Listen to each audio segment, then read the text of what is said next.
There is so much to see in Osaka, from Dotonbori to Osaka Castle and Shinsekai. Having visited Osaka at least 10 times, I thought I knew the city, but on this trip, I decided to explore areas that I'd never visited before and was surprised by what I discovered. Welcome to Denden Town, also known as Electric Town. This is a neighborhood here in Osaka that specializes in electronics, anime, manga, and Japanese pop culture. It's quite similar to Tokyo's Akihabara, but I've heard online that it's a bit more of a relaxed feeling, so I'm here to check it out. It's basically my first time here, and they have all the classics, including Super Potato, Mandarake, as well as anime. So I'm gonna go see what I can find. I am always down for some retro game shopping. There are so many gacha, the capsule machines, literally on the street. And I'm definitely going to try one out while I'm here, but I've heard they've also got like kind of mysterious gacha, so I'm on the hunt for those. Another thing I'm seeing a lot of are these card shops where you can buy secondhand or brand new cards. They're very expensive. And I've seen these in Tokyo, but there are actually so many on this street that if you're into cards, definitely check out this place. This anime is pretty big. There are 5 floors, each with a different category. I had a little browse around and I was so impressed by the range of items they had. They had collectibles, anime, manga. So if you're into anime and you're visiting, be sure to add this to your list. It didn't take me long. I found the suspicious looking gacha and it's almost kind of eerie. It's just in this little space here, but there's no one else around. There are so many people walking around, but no one is here. So I'm gonna try one of these out, and they actually only accept 500 yen coins, which is so rare. Usually you have to put in 100 yen, but here it's 500 yen coins, just one. I don't know what to expect with this. After reading the sign, it seems like these are very sexual gacha, so I'm kind of scared because there is a thing in Japan where you can get used underwear and used items, and I don't know if I want that. I didn't think it would be that extreme, so maybe I'm gonna pass. If I should do it, let me know and I'll come back another time. But today, I don't have the confidence. Maybe if I wasn't by myself. One thing I really like about this area is everything is themed. So I've been seeing a lot of anime themed vending machines, and here's a Pikachu one, and these are so cute. This is not exclusive to this area. You can buy them all across Japan. But I'm actually thirsty, so I may as well buy one because Pikachu is so cute. It's cold at the moment, so I might go for a hot drink. One of my favorites is hot Hozenji. This is always a lifesaver. Always, oh my god, always recommend. In this area, there are also lots of maid cafes, which is just like Akihabara. Unfortunately, inside, you're not really allowed to film, so can't show you guys, but there are tons of maids handing out flyers here, so if that's something you want to experience, you can totally do it here. And another thing is ramen. Ramen is really big in Akihabara, and I've seen tons of ramen here too. It's kind of that like unhealthy food culture that a lot of people in the otaku community kind of like. But I've just found a really big gacha place, so I'm gonna give my gacha a go here. It's called Gacha Forest. There are so many gacha. I'm kind of overwhelmed. I found that a lot of these places are popping up. So what should I do? There's a lot of food options down here. Since I'm in the anime town, I figured I should try a gacha that is a little bit anime themed. And they have the old school card captor sakura, so I think I might try it.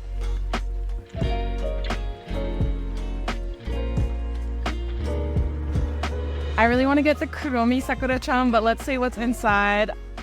It's not purple, so I feel like it might be the Hello Kitty or the My Melody. Let's see.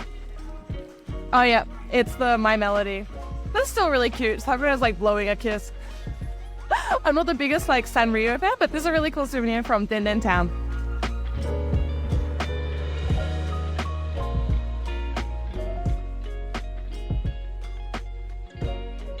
Speaking of themed vending machines, the vending machine right outside Super Potato is Super Mario themed, and I love that so much. This is definitely unique. I've never seen that before. Ooh, what an exciting start. Let's go inside.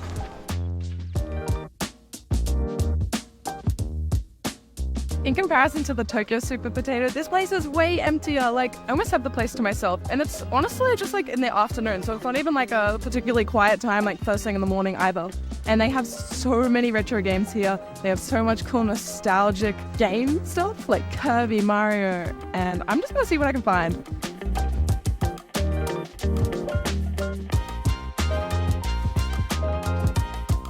in comparison to Tokyo, it seems like they're more stocked as well because the other one just sells out so fast. But here, pretty good. Like I can find all the classic like Game Boy Kirby games and Yoshi, whereas the other one I feel like they even have Hamtaro. This is so cool. They're selling a bunch of old Nintendo 64s, which I never owned. I was like one generation too young. And they're only about $100. I guess it depends on the condition, but I really want to buy the Pokemon themed one with the Pikachu. So if I see that, that would be very, very tempting. The nostalgia. I would play it on my childhood friends' one at their place because they had an older brother. It's not retro related, but I found something I've actually come across before. It's something called Hanafuda, and it's this type of Japanese card game. The official Nintendo store released a Mario themed one. It was sold out originally, so I'm gonna get it here and play it with my friends because this sounds really fun. I wanted to have a bit of a snack, so this place is called Matsutake, and they specialize in Japanese sweets like pankeki, the hot cakes that are really fluffy, and I got myself a hot tea as well. Got a little bit of butter on the top, which I'm gonna melt in. That melted so fast. So fluffy. This is just how I like my pancakes. They're not overly sweet, and they've got like that fluffiness to it. But they kind of remind me of the Hoshino Kobe pancakes, which are my favorite. If you want to come here, make sure to come early or be prepared to wait because there are some people waiting outside in the cold right now.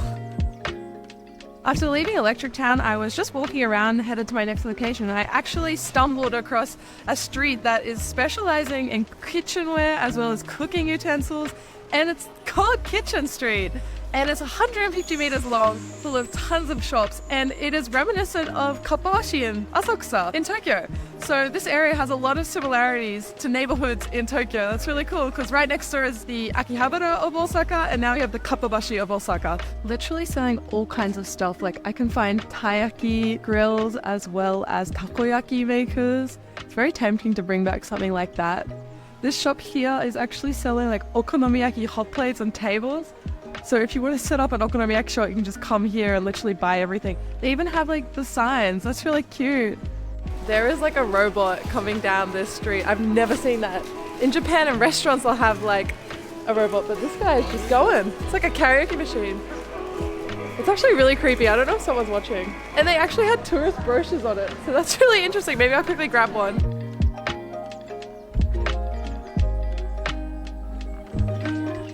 So Michi, the alien robot, gave me a brochure about this place in English. The actual name is Dogu Yasuji. So that's cool to know, thank you. Who knew? Love that. Osaka's so random. I just stumbled into a sample plastic food store, which is also something you'll find in Kappawashi. So that's cool they have it here too. And I found two things that I'm kind of tempted to get. They have a metal pan keychain as well as a little dango keychain. Look how cute these are. And they're both like around $9, 900 yen. And this one's on sale. So I was like, why not? They also had the soy sauce from the sushi as like a piercing, which would be so freaking cute.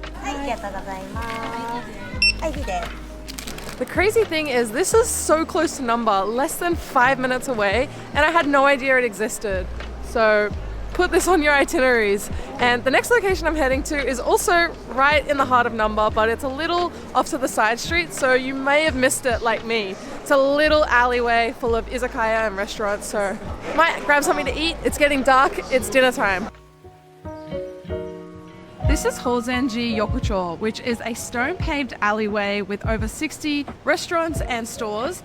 And it almost feels like I've been transported back to Kyoto because this is honestly one of the most beautiful places in Osaka, and it feels like I'm in Pontocho or one of the geisha districts. I heard that this isn't too popular with tourists yet, and I do think that stands to be accurate because there's literally no one here. I've got the place to myself, it's dusk, and everything's starting to light up and illuminate this beautiful little street.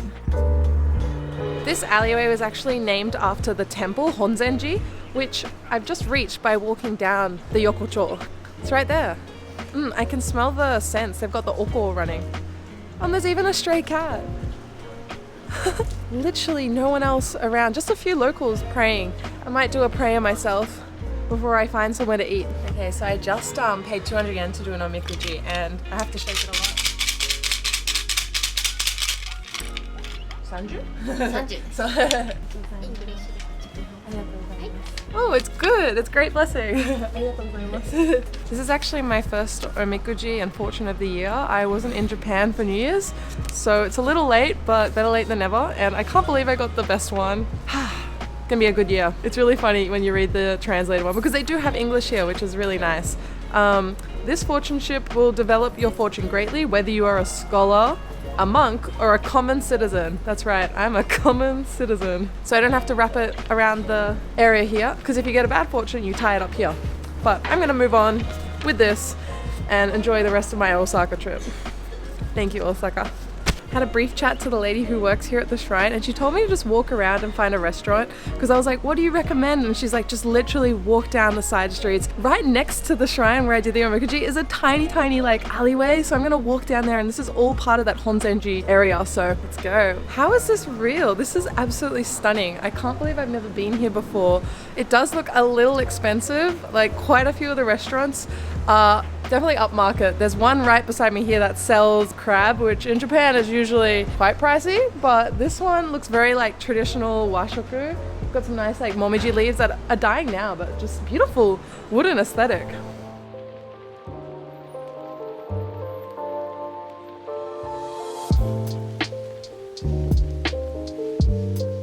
I've come to a restaurant on the Yokocho, and it was called I think a Robata grill, and so basically they have all this fresh food in front of us and we can choose what they grill. And they serve it on this giant stick. My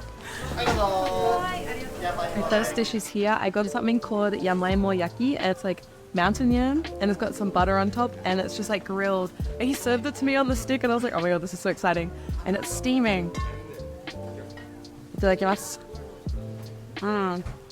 I've never had a yam before, it's really hard to explain, but it's got a kind of like plain flavor, but the texture is what makes it really interesting. If you like veggies, you'll probably really like it. Oh, another one just came. I got my bata jagaimo yaki, which is like literally potatoes with butter.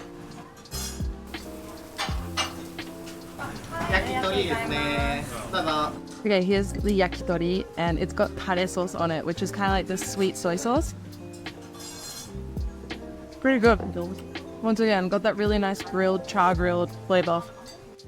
Only walks about 1 minute to get to the main area of Nanba, and it is packed. I don't think I've ever seen it this busy. There are people everywhere. Just goes to show a little walk and you'll have a lot of peace and quiet, and probably less touristy restaurants.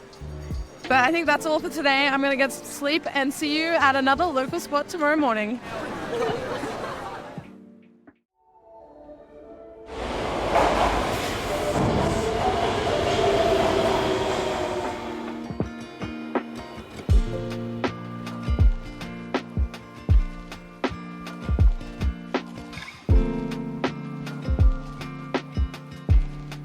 Good morning from Kitahama, Osaka. This is a really cool local area with tons of cafes lining the street. And what's special about it is that you get to dine right alongside the river. This is the Tosahori River, and during the summertime, it's actually so nice to just come out and sit here. But in the winter, it's actually quite pleasant too, because they got little foot warmers and heaters here. But I've grabbed myself a cafe latte and I'm just taking in the sights, because this is very different to the Osaka you usually see in videos where it's like nightlife and Dotonbori Nanba, but this is a lot more laid back and just a nice place to start my day.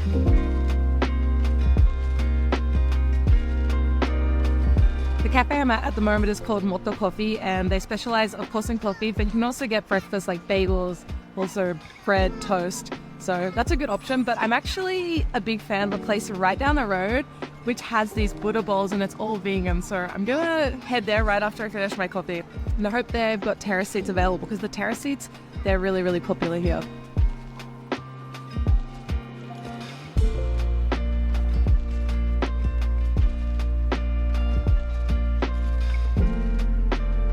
And got to Optimus Cafe, which is the place I was talking about with the vegan Buddha bowl, and I've got the whole terrace to myself. This is really hard to imagine during the summer because it's so popular. They have a huge menu, so if you're a vegan eater and you're visiting Osaka, I highly, highly recommend it. And even if you're not vegan, because I'm not vegan, they have great options. My Buddha bowl is here. It looks so beautiful. There's so much color going on here. It's like a rainbow. And I think one thing changed from last time. It looks like there's some sort of corn tempura fritter, as well as falafels. They've got hummus and a really nice looking avocado. So I'm going to dig in because I am starving. If you're wondering how much this costs, for the Buddha bowl as well as a drink I'm getting, it was 1,700 yen. So it's a little bit on the pricier side of things compared to like local spots. But if you're looking for something healthy and with a great view, because you gotta remember, you're paying almost for this view. For me, in my opinion, totally worth it. It may look like a cold dish, but this is actually warm, so it's perfect. That's so tasty.